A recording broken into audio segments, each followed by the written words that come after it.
మైలవరం వెళ్దాం. మైలవరంలో ఓటింగ్ ఏ విధంగా జరుగుతోంది, ఇప్పటివరకు ఎంత పర్సెంటేజ్ నమోదైంది, ఆ వివరాలు అందించడానికి మా ప్రతినిధి పూర్ణ లైవ్ లో సిద్ధంగా ఉన్నారు. పూర్ణ, ప్రస్తుతం అక్కడ ఓటింగ్ సరళి ఏ విధంగా కొనసాగుతోంది, ఇప్పటివరకు ఎంత పోలింగ్ నమోదైనట్లుగా తెలుస్తోంది?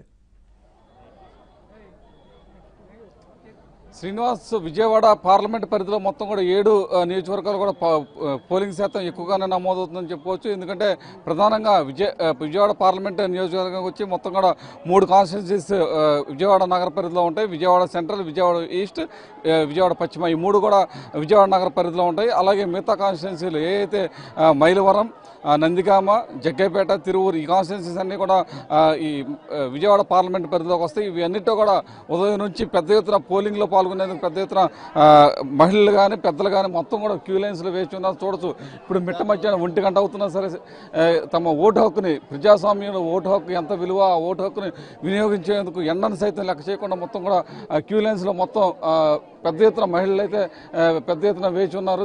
చూడొచ్చు, మనం కూడా ఇప్పుడు ప్రస్తుతానికైతే మనం రెడ్డిగూడెం మండలం నాగులూరు వద్ద ఉన్నాం.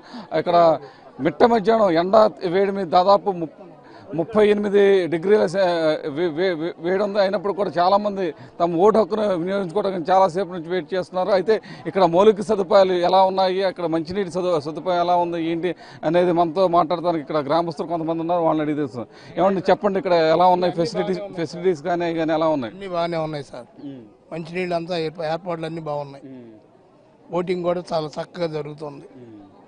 అంటే ఈసారి చాలా మంది కూడా ఓట్లు వేస్తానికి వచ్చారు. ఇప్పుడు మిట్ట మధ్యాహ్నం ఎండ ఉన్నప్పుడు కూడా మా బాధ్యత అదేగా సార్, మేము ఓటు వేయాలి కదా. మిట్ట మధ్యాహ్నం అయినా, రాత్రి అయినా, పొగలైనా మాకు ఓటు హక్కు ఉంది కాబట్టి దాన్ని వినియోగించుకుంటున్నాం. ఎండను కూడా మాకు లెక్కలేదు, ఎండ కూడా.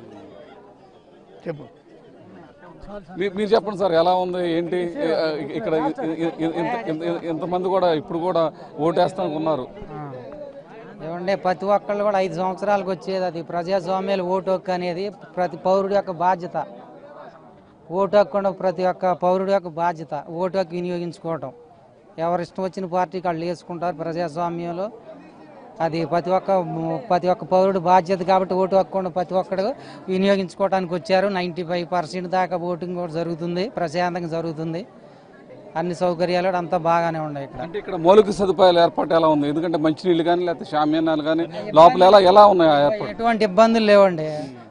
వచ్చిన ఓటర్లకు ఎటువంటి ఇబ్బంది లేకోకుండా మంచినీళ్ళు కానీ వాటర్ సౌకర్యం అంతా బాగానే ఉంది. అధికారులు ఎటువంటి ఇబ్బంది లేదు, చక్కగా జరుగుతుంది ఓటింగ్ ఇక్కడ. ఎండ ఎలా ఉంది? ఇక్కడ ఎండ చూసుకున్నట్టే దాదాపు ఉన్నా కానీ జనాలు అనేది ఓటు హక్కు వినియోగించుకోవాలి కాబట్టి అందరు కూడా ఓటు హక్కు వినియోగించి పాల్గొన్నారు. ఎండ సైతం లెక్క చేయకుండా వచ్చి ఓటు హక్కు వినియోగించుకుంటున్నారు ఇక్కడ.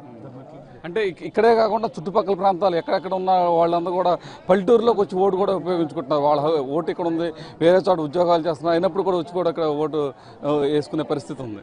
రావాలి కదండి, మరి ఓటు వేయాలి కదా. ఓటు వినియోగించుకోవటానికి రావాలి కదా. అగ్గి అయినా వానైనా ఏదైనా ఓటు వేయక తప్పదుగా.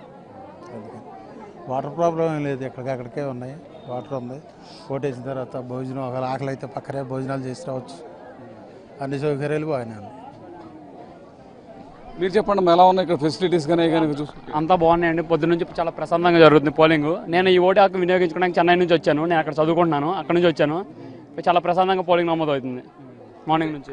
ఇదే ఫస్ట్ టైం ఓటు వేయటం? ఫస్ట్ టైం అండి ఓటు ఉపయోగించుకున్నాను. ఇంకా లైన్లో నుంచోవాలి, ఇప్పుడు వెళ్ళి ఓటింగ్ చేస్తాను. మార్నింగ్ వచ్చాను, వెయిట్ చేశాను, భోజనం చేశాడ. ఇప్పుడు చాలా మంది కూడా జనం వెయిటింగ్ ఉంది. మనం చూడవచ్చు, మొత్తం కూడా లేడీస్ కూడా తమ ఓటు హక్కును వేసుకోవడం, లేడీస్ కూడా పెద్ద ఎత్తున ఎక్కువ మంది వస్తున్నారు ఈసారి. అవునండి, ఈసారి మ్యాక్సిమం ఎక్కువ పర్సెంట్ పోలింగ్ నమోదయ్యిందండి. 70% పోలింగ్ నమోదయ్యే ఛాన్సెస్ ఉన్నాయి ఈసారి ఓవరాల్గా. ఈ నాగులూరు నియోజకవర్గంలో, మైలవరం నియోజకవర్గంలో కూడా బాగా పోలింగ్ అనేది నమోదయ్యింది. అవునండి. అంటే అవేర్నెస్ ఏమైనా తీసుకొచ్చారు ఇక్కడ అధికారులు కానీ వాళ్ళు కానీ? అవేర్నెస్ ఏమైనా తీసుకొచ్చారా, లేకపోతే ఓటు ఎటు ప్రాధాన్యత అటువంటి అంశాలు ఏమైనా ఇక్కడ చెప్పండి. అంటే ఓటింగ్ అనేది, ఓటు ఉపయోగించుకునేదని ఒక సామాన్యుడి బాధ్యత. అది ఎవరి కాళ్ళు వాళ్ళ సొంతగా మా ఓటు హక్కును మేము వినియోగించుకోవాలని చెప్పి వచ్చారు. మేమే చాలా దూరం నుంచి ఓటు హక్కు వినియోగించుకోవాలని వచ్చామండి. అంతేనండి.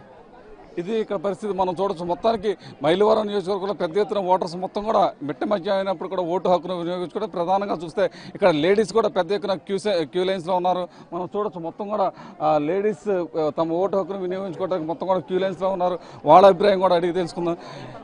ఏమో ఎండ ఉన్నప్పుడు కూడా ఓటు హక్కు వినియోగించుకోవడానికి వచ్చే ఇక్కడ సదుపాయాలు ఎలా ఉన్నాయి? బాగానే ఉన్నాయి, అంతా బాగానే ఉన్నాయి, సదుపాయాలన్నీ బాగానే ఉన్నాయి. అంటే ఈసారి ఎందుకని ఇంతమంది ఉన్నారు? ఎంతమంది ఉన్నా కానీ సైలెంట్గా అయిపోతుంది, కామ్గా అయిపోతుంది, పర్వాలేదు, అన్నీ బాగానే ఉన్నాయి. మీరు చెప్పండి అమ్మా, మీ మీ మీ ఊళ్ళో బాగానే ఉందండి. మేము ఓటేయడానికి వచ్చి బాగానే ఉంది, బాగానే ఉందండి, మాకు బాగానే జరుగుతుంది.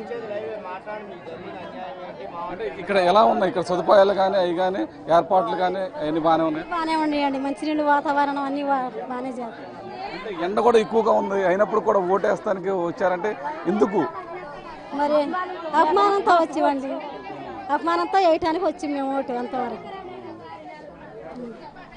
ఇది పరిస్థితి. ఇక్కడ మొత్తానికి మైలవరం నియోజకవర్గంలో అత్యధికంగా ఓటర్లు కూడా మొత్తం కూడా ఓటింగ్ మొత్తం ఓటు హక్కును ఉపయోగించుకుంటున్నారు. అదేవిధంగా విజయవాడ పార్లమెంట్ నియోజకవర్గ పరిధిలో మొత్తం కూడా 7 కాన్స్టిట్యున్సీస్లో కూడా పెద్ద ఎత్తున ఓటింగ్ శాతం నమోదని చెప్పి కూడా ఇప్పటికే అధికారులు భావిస్తున్నారు. ఒక మైలవరం నియోజకవర్గానికి ఇప్పుడు దాదాపు 35% ఓటింగ్ శాతం నమోదైంది. అలాగే విజయవాడ పార్లమెంట్ మొత్తం కూడా చూసుకున్నట్టయితే దాదాపు 25% వరకు నమోదైంది. ఇది ఇంకా దాటే అవకాశం ఉంది. అయితే ఇప్పటి నుంచి వచ్చేవారి సంఖ్య కూడా ఎక్కువగా ఉంది.